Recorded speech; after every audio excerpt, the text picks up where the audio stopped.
자, 말씀드린 대로 오늘은 우리가 교회력으로 종려 주일이라고 이야기를 합니다. 팜 선데이라고도 이야기하는 것은 이 종려 주일을 맞이해서 사람들이 종려나무 가지를 흔들었다고 해서 팜 선데이라고도 부르죠.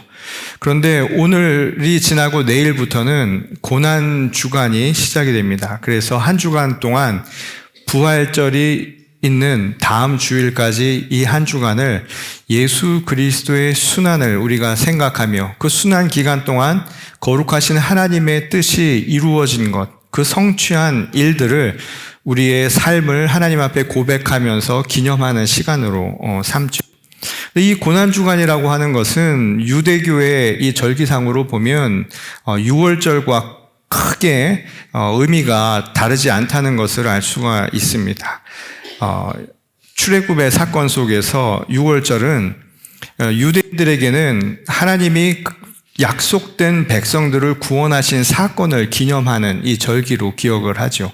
하지만 우리에게 있어서 뜻깊은 것은 우리를 구원한 그 사건이 이 부활주의를 맞이해서 우리에게 영원한 생명으로 나타난 것, 그리고 어린 양 예수 그리스도의 십자가 고난을 통해서 우리에게는 부활의 생명을 주어졌다라고 하는 이 기독교 신앙으로 더 승화되었다는 바로 그 사실입니다. 오늘 우리가 읽은 본문은 이 고난주간의 시작이면서 또 이 종려 주일에 우리에게 주시는 이 한 사건을 이야기를 하고 있죠. 예수님의 예루살렘 입성에 관한 내용입니다. 이 사건은 사복음서 모두에 전하고 있는 것으로 보아서 역사적인 사실일 것이다 라고 우리가 이야기할 수 있겠죠. 그런데 일반적인 시각에서 보면 이 자연스럽지 않은 부분이 눈에 띄기도 합니다. 새끼 나귀를 타고 입성하셨다라고 하는 이 부분은 일반적인 시각으로 본다면 잘 납득이 되지도 않고 또 그것이 익숙한 광경이라고 보기도 좀 어려운 부분이지요. 보통 나귀는 짐을 싣기 위해서 쓰는 동물이지 사람들이 타고 다니는 동물은 아니기 때문입니다. 게다가 다 큰 성인이 그것도 어린 나귀를 타고 들어간다라고 하는 것이 이 사람들이 보기에는 그렇게 익숙해 보이는 광경은 결코 아니었을 겁니다. 그렇다고 해서 이게 아무런 근거 없는 이야기, 그러니까 이것은 역사적 사실이라고 보기 어렵다라고 말할 수도 없는 것이 거기에는 그럴 만한 이유들이 다 있습니다. 그 근거는 우선 구약에 나오는 예언서를 보면 알 수 있는데 오늘 사건과 관련된 구약의 예언은 두 군데에서 찾아볼 수 있습니다. 그 하나는 뭐냐면 메시아가 어린 새끼 나귀를 타고 온다는 스가랴의 예언입니다. 스가랴서 9장 9절을 보면 시온에 따라 크게 기뻐할지어다. 예루살렘에 따라 즐거이 부를지어다. 보라, 내 왕이 내게 임하시나니 그는 공의로우시며 구원을 베푸시며 겸손하여서 나귀를 타시나니 나귀의 작은 것 곧 나귀 새끼니라.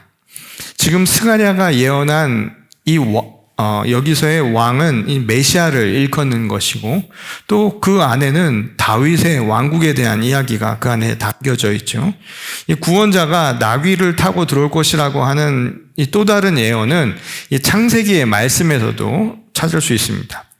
유다 지파 중에서 왕의 홀, 그러니까 왕의 지팡이 또는 왕의 그 지휘봉이라고 할 수 있는 것을 쥔 자가 나올 때 포도나무에 나귀를 메어 놓을 것이라고 하는 예언이 나오는 구절이 있습니다. 이건 야곱이 한 말인데 야곱이 죽음을 앞에 두고 자신의 12아들에게 유언의 말을 남기죠. 그러면서 축복을 합니다. 그 중에서 그 아들 중에 하나인 유다에게 이런 이야기를 남겼습니다. 규가 유다를 떠나지 아니하며 통치자의 지팡이가 그 발 사이에서 떠나지 아니하기를 실로가 오시기까지 이르리니 그에게 모든 백성이 복종하리로다. 그의 나귀를 포도나무에 매며 그의 암나귀 새끼를 아름다운 포도나무에 맬 것이며 또 그 옷을 포도주에 빨며 그의 복장을 포도즙에 빨리로다. 자, 여기서 말하는 이 통치자도 이스라엘을 구원할 이제 메시아를 뜻하는 말이죠.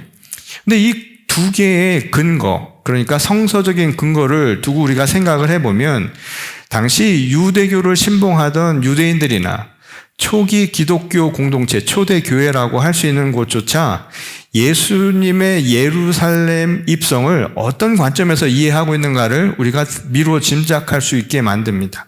예수님이 나귀를 타고 들어온 것은 그냥 그러니까 즉흥적으로 이루어진 일이 아니라는 거예요. 우연적인 일이 아닌 것이라 이것은 이미 구약 성서에 예언되어 있는 일이 성취된 사건이라는 것을 이야기해 준다는 겁니다.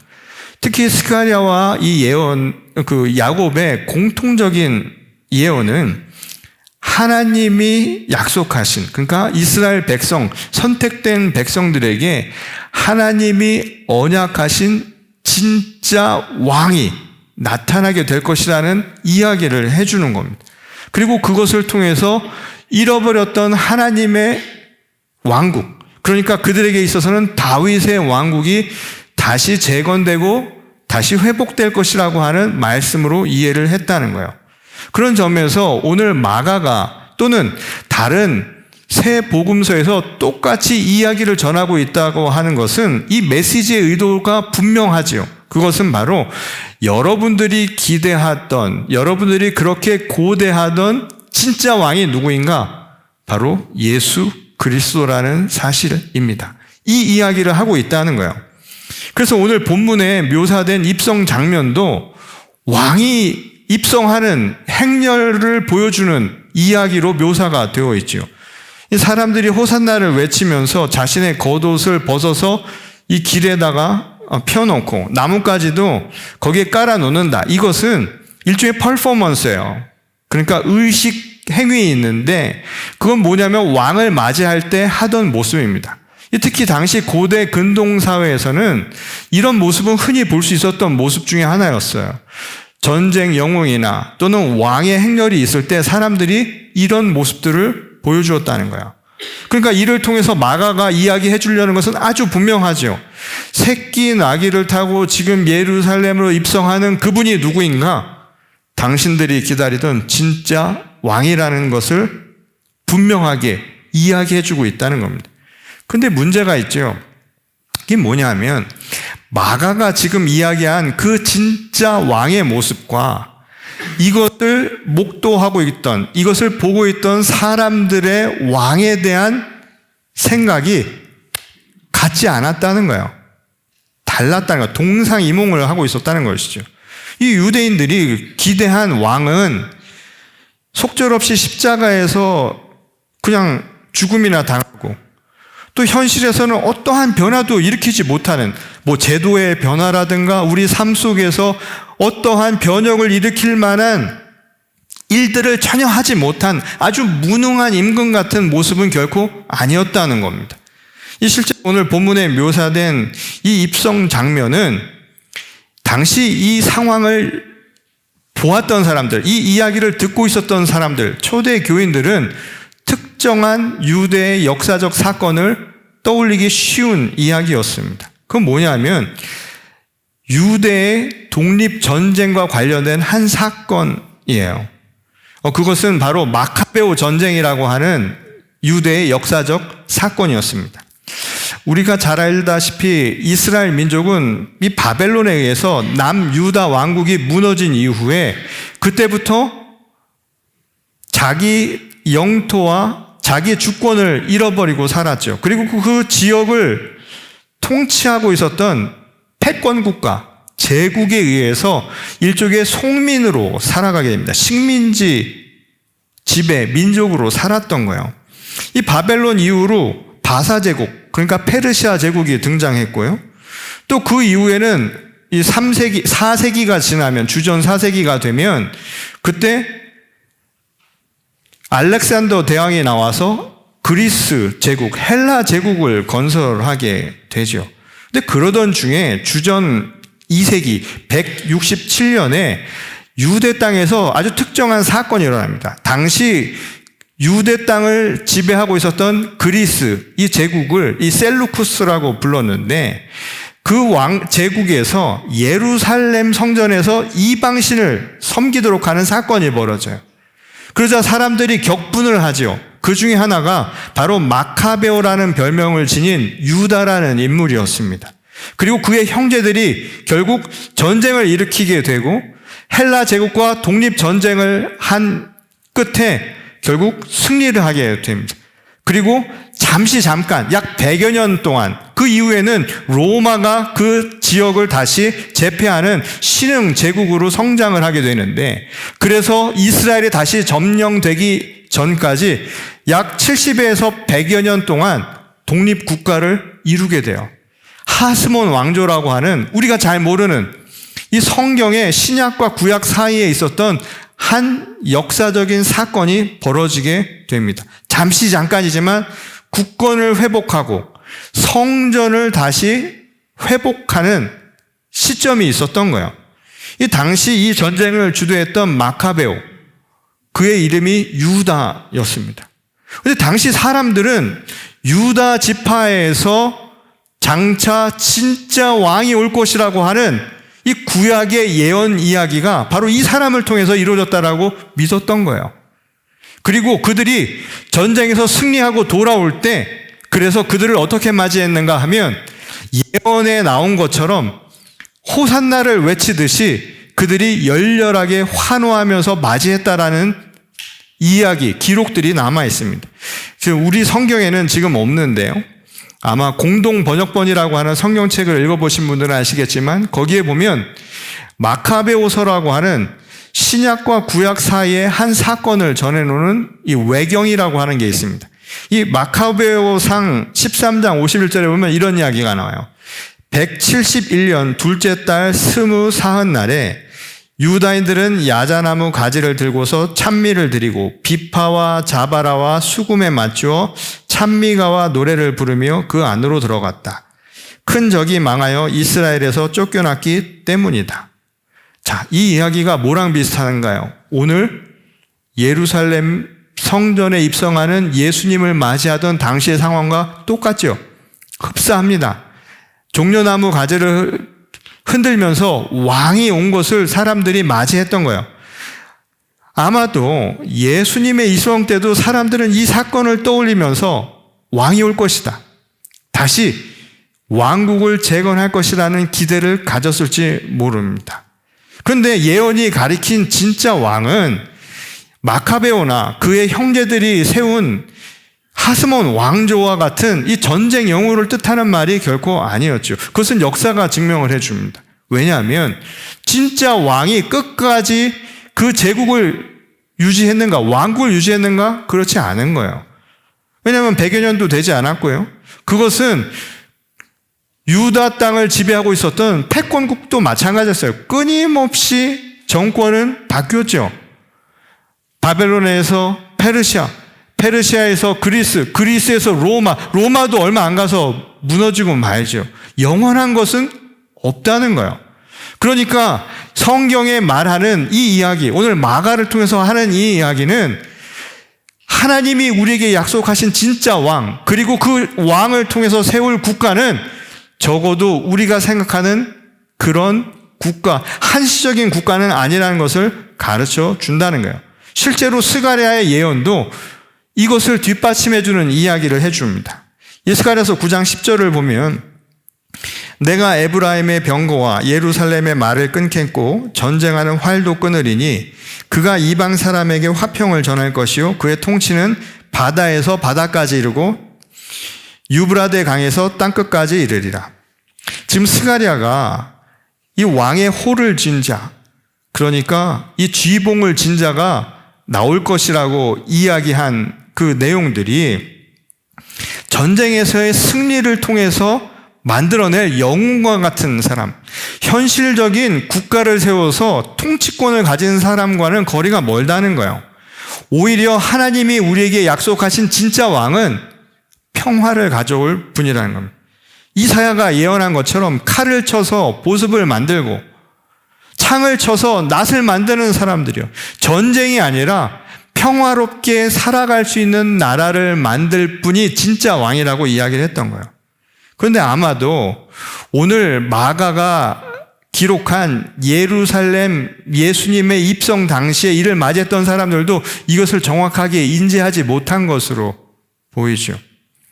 예언서에서 말한 진짜 왕이 이 십자가에서 고난을 당하고 우리에게 평화라고 하는 것을 이야기해 주실 분이라고는 전혀 생각을 하지 못했던 거예요.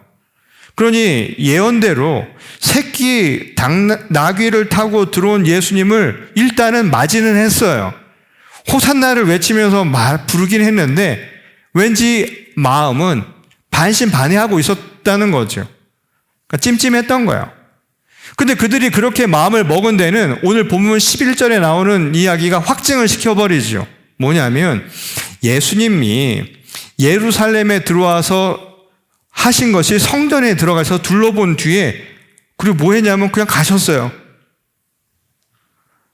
이 당시 진짜 왕이 올 거라고 기대하면서 예수님을 열렬하게 환호했던 사람들한테는 김새는 일인 것. 뭔가 와서 세상의 변화를 가져올 거라고 사람들은 기대를 했겠지요. 세상의 변화라는 게 뭘까요? 내 삶에 어떠한 도움이 될 만한 것들. 사람은요, 나와 직접적인 연관성이 없는 것에 대해서는 관심을 두지 않아요. 그거는 우리의 삶을 움직이지 않아요. 어떻게든 내 삶을 변화시키고 내 삶이 어떤 식으로는 움직이게 만드는 것은 내 삶의 궁극적인 이해관계랑 결부가 되어 있을 때만 움직이는 겁니다. 그 무슨 말이냐면 인간은 철저하게 자기 중심적인 성향들을 보여준다는 거예요. 그러니 내게 아무 도움이 안 돼요. 뭐 민생에 도움이 돼요? 뭐 왕이라고 왔는데 이게 아무것도 도움이 안 된다. 그러면 어떻게 되겠습니까? 아무짝에도 소용이 없는 거예요. 대통령을 뽑아놔서 우리 민생이 해결될 것이라고 사람들은 기대했는데 대통령이 바뀌고 정권이 바뀌어도 변하는 건 하나도 없어요. 나라가 바뀌고 왕조가 바뀌어도 변하는 건 한 가지도 없어요. 사람들이 그것에 대해서 어떤 생각을 하겠습니까? 그거는 그때뿐인 거예요. 앞에서는 칭송하고 찬양할지 모르지만 뒤로 돌아서면 버려도 좋을 거야. 왜냐하면 아무짝에 쓸모도 없으니까. 내겐 도움이 안 되니까 입에는 달면 삼키지만 쓰면 뱉는 거예요. 그래서 호산나를 외쳤던 오늘 종려주일 이날이 한 주도 안 돼서 성금요일 날 예수님을 십자가에 못 박으라고 이야기한 것 아닙니까? 별 볼 일 없는 거예요. 내게 쓸모가 없으니까. 예수를 그렇게 버린 겁니다. 건축자의 버린 돌처럼 예수님이 사람들의 입에, 사람들의 생각에, 사람들의 시선에서 벗어나게 된 이유라는 겁니다. 17세기 이탈리아의 이제 화가인 카라바지오라고 하는 사람이 있는데요. 그 사람의 아주 대표적인 이 그림입니다. 이 사람을 보라, 에케 호모라고 하는 아주 유명한 작품인데요.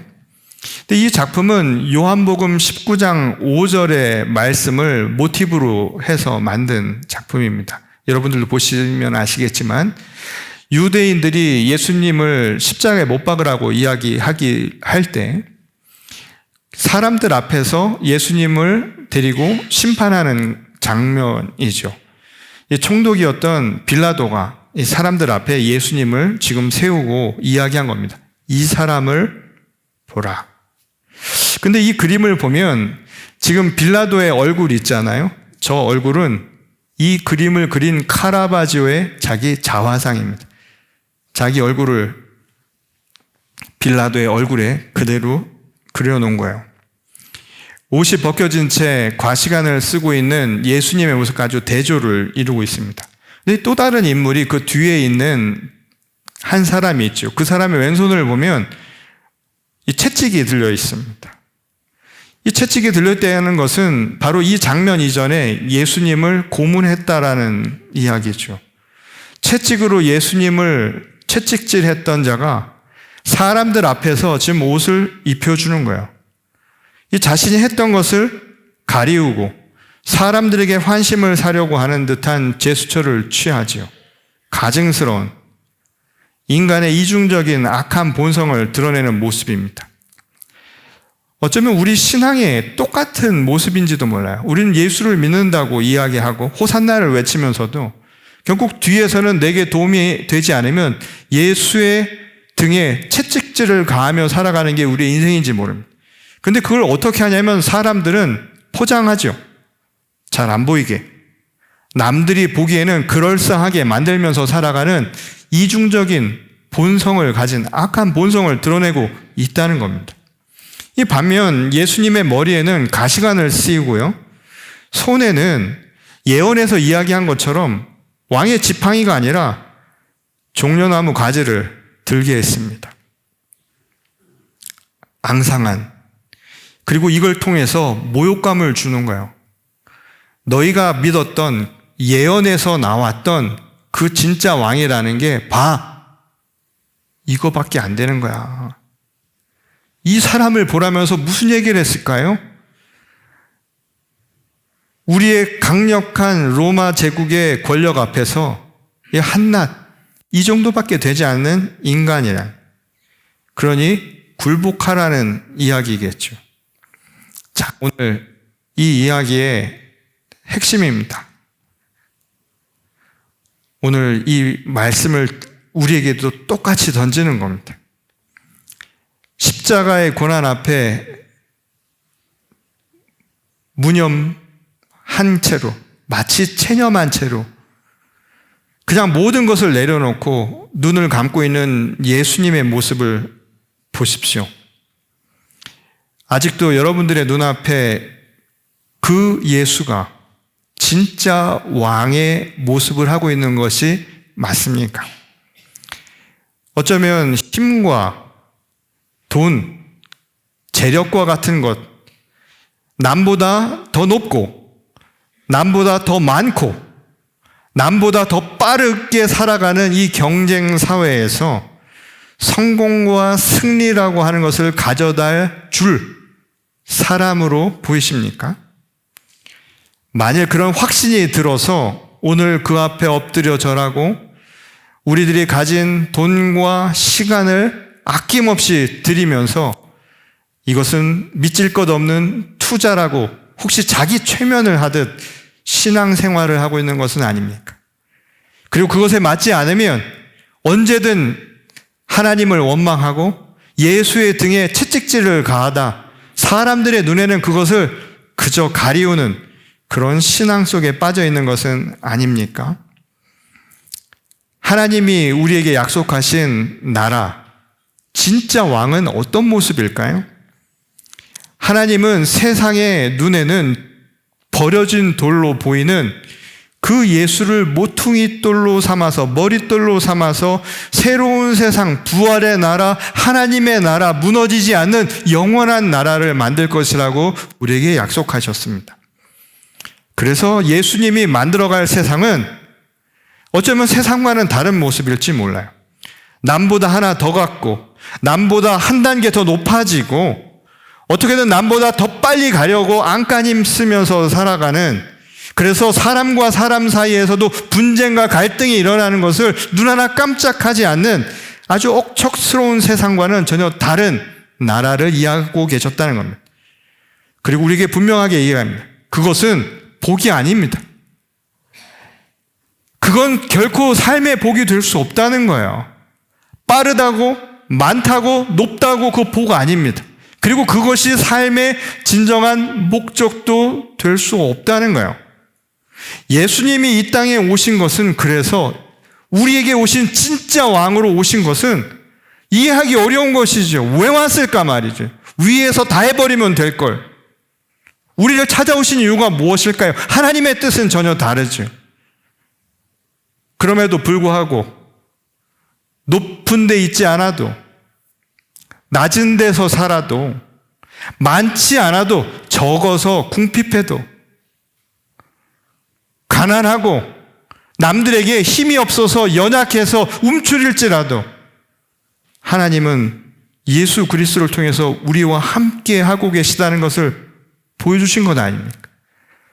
진짜 왕이 우리에게 가져다 준 것은 힘이 아니라, 진짜 힘은 우리를 사랑하는 그 마음입니다. 그리고 우리의 아픔을 고스란히 함께 공감해 주시는 그 사랑에 있었다는 거예요. 그게 바로 하나님이 보여주신 진짜 힘이고 그게 우리 시대에 주신 하나님의 나라, 앞으로 하나님이 열어가실 진짜 왕국의 모습이라고 이야기하는 겁니다.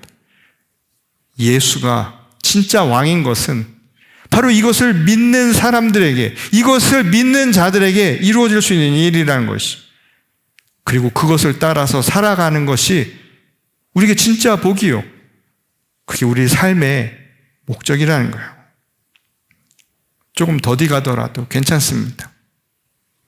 조금 더디 가더라도 함께 걸을 수 있다면 그게 복이고 그게 사는 맛입니다. 조금 넉넉지 않더라도 괜찮아요. 나눠 먹으면 돼요. 오병이어가 괜히 나온 건 아니잖아요. 오병이어라고 해서 부풀려서 많은 거 얻으라고 하는 거 아니잖아요. 그게 목적이 아니라 없는데 같이 나눠 먹는 게 오병이어의 기적이에요. 얼마나 안 되면 기적이라고 붙였겠습니까? 같이 나눠 먹는 거예요. 조금 지쳐요. 힘들어요. 사는 거 힘들어요. 제가 가끔씩 그런 생각을 하는데, 어르신들 앞에서 죄송해요. 왜 이렇게 빨리 가죠? 저는 요즘에 세월이 이렇게 가는 것 같아요. 주일, 월요일, 주일. 그 뭐 특별한 게 있는가 하면 똑같아요. 어쩜 이렇게 똑같아? 하루가 다를 게 없어요. 계속 반복돼요. 어느 날 문득 그 반복되는 하루를 생각해 보면 인생 짧다라고 생각이 드는 게 아니라 뭐 하고 있지? 이런 생각이 들 때가 있습니다. 재미를 찾고 인생을 사는 것도 아니지만 삶이 뭔가라는 생각이 드는 거예요. 또 개 중에는 힘든 시기를 겪는 분들이 있어요. 육신의 아픔, 질병 때문에 그 고통은 말로 표현할 수 없어요. 옆에서 남의 일 같아서 그렇죠. 남이 암에 걸렸다고 해도 내일 아니면 관심도 없는 게 우리 삶이죠. 당장 종이에 손 조금만 베면요 되게 아파요. 그거 안 알아주면 서운해. 그게 인생이에요. 근데 그 아픔을 느끼며 살아가는 인생 속에 누구든지 고난과 그리고 좌절이라고 하는 것, 절망이라고 하는 삶의 늪과 같은 세월을 살아가는 사람들에게 뭐가 희망일까요? 주님이 우리와 함께 하시면서 주님이 우리를 돌보신다라고 하는 그 희망 말고 뭐가 있을까요? 그리고 우리에게 하시는 말씀처럼 같이 살아가는 것. 그 고난을 함께 우리들이 나눠주는 거예요. 힘이 없을 때 옆 사람이 일으켜주는 거예요. 그러니까 부부들도 옆 사람이 힘들다고 하면 나는 더 힘들어. 그런 말 하지 마, 나는 더 힘들어. 이렇게 얘기할 것이 아니라 같이 손 잡고 일어서는 거예요. 힘든 사람을 두드리면서 이겨내면 언젠가 내가 힘들 때 나도 같이 일어서는 겁니다. 인간은 함께 살아가는 공동체 속에서 빛을 발하기 마련인 거예요. 우리는 그냥 홀로 살아가는 사람이 아니라 함께 더불어 살아가는 인간이라는 겁니다. 그리고 그걸 통해서 오늘 우리에게 참다운 사랑으로 맺어지는 하나님의 나라를 가르쳐 주시는 겁니다. 그게 우리가 맺어갈 진짜 나라는 거예요. 그렇지 않겠어요? 남보다 꼭 더 먹어야 복 받은 것 같은 게 아니라 덜 먹었는데도 기분 좋으면 이거야말로 진짜 아닙니까? 꼭 남보다 기어 올라가서 지지 밟고 올라가서 높은 데 올라가서 남을 내려봐야만 복 받은 것 같이 생각하는 세상이 아니라 그냥 밑에 있어도 좋은 거, 그거 진짜 복 아닐까요? 그 신기한 거잖아요. 그게 진짜 복 받은 세상 아닐까요? 그냥 남보다 경쟁에 앞서서 어떻게든 먼저 가려고 하는 것, 편법이고 이런 거 상관없이 결론이 이야기해 주는 것, 성과가 이야기해 주는 세상이 아니라 그냥 천천히 가도 다 갈 수 있다고, 그렇게 믿을 수 있는 게 진짜 복 아닐까요? 그게 진짜 우리가 기대하는 나라 아닐까요? 그런 나라를 만드는 분이 진짜 왕이 아니겠습니까? 오늘 하나님이 우리에게 보여주신 나라입니다. 그래서 오늘 우리에게 묻는 거예요. 여러분, 예수님이 어떻게 보이세요? 아까 그 사람을 여러분 어떻게 보고 계십니까? 오늘 이 시간이 우리 마음의 결단과 고백과 참회의 시간이 이루어졌으면 좋겠습니다. 왜 우리가 그렇게 살아가지 못하는가? 왜 우리가 그렇게 넉넉하게 살지 못했는가? 우리가 왜 그렇게 서로를 공감하며 살지 못했는가? 그리고 이제 시작하는 이 고난 주간을 주님이 우리에게 베풀어 주신 그 은혜를 헤아리며 예비하시는 우리 모두가 될 수 있기를 바랍니다. 그것이 바로 오늘 호산나를 외치는 진정한 의미이라 믿습니다. 우리 다 같이 기도하겠습니다. 하나님, 오늘 이 시대를 살아가는 우리들에게도 진짜 왕이 오실 것이라고 약속하심을 저희들이 잊지 않고 있습니다. 우리에게 찾아오실 왕은 어떤 모습일까요? 남보다 힘이 더 세고 더 빠르고 더 많은 것을 또 우리를 더 높여주실 분을 찾는 것이 아니라 어쩌면 좀 늦더라도 괜찮다, 조금 못났어도 괜찮다, 좀 몸이 불편해도 괜찮다, 좀 갖지 못했더라도 괜찮다, 힘이 없어도 괜찮다, 우리 함께 살아가며 우리 삶이 정말 아름답고 복된 세상임을 우리 스스로 증명하고 고백할 수 있는 그런 세상이 아니겠습니까? 오늘 우리가 고백했던 진짜 믿음이 무엇인가를 되돌아보게 하시고 우리 삶의 참된 가치를 확인할 수 있는 이 시간이 되었기를 소원합니다. 참 인간으로 오신 예수 그리스도를 닮아서 저희도 누군가에게, 나는 너에게, 너는 나에게 서로에게 든든한 버팀목이 되고 지지대가 될 수 있는 이 시대의 교회, 그리고 진정한 하나님의 나라를 이루어가게 하여 주시옵소서.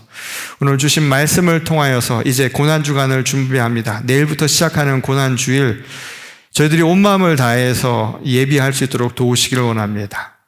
절제하고 금욕하고 또 하나님을 아는 그 마음을 온전히 주님 앞에 드리며 신실한 한 주를 살게 하시기를 원합니다. 그리하여서 복된 성일, 부활의 날에 우리도 새 피조물이 되어서 주님을 만날 수 있도록 은혜를 베풀어 주시옵소서. 한 주간 우리의 믿음의 결단과 신앙의 고백이 우리 삶을 통해 실천될 수 있도록 주께서 인도하시기를 원하오며 살아계신 우리 주 예수 그리스도 이름으로 감사하며 기도드렸습니다.